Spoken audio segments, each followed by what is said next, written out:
They died heroes. 30 troops, including members of SEAL Team 6, killed when their chopper was shot down by the Taliban. So why did the White House invite a radical Muslim cleric to condemn them to hell at their own funerals? We've got that amazing story. What a disgrace. Let's talk a little bit about this. Back in August of 2011, a Chinook CH-47 chopper was shot down out of the sky where 38 brave souls died, including 17 of our Navy SEALs.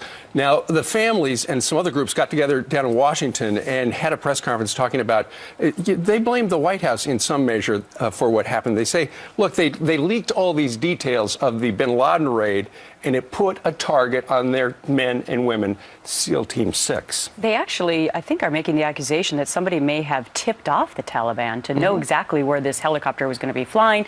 They also have questions about why that helicopter was actually in the air going to a particular rescue mission, because they're questioning whether or not it was even necessary.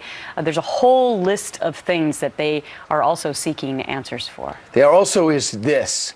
There was a cleric that spoke at the funeral that evidently came out and had some ugly things to say about Americans and these Navy SEALs.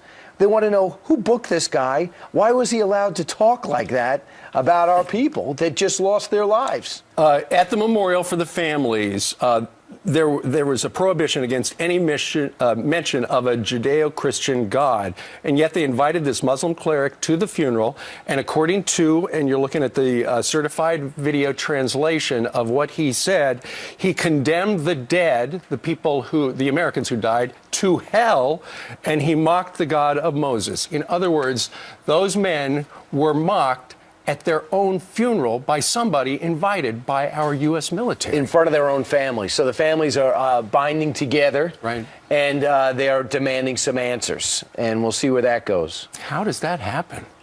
We will continue to explore that throughout the morning. In the meantime, the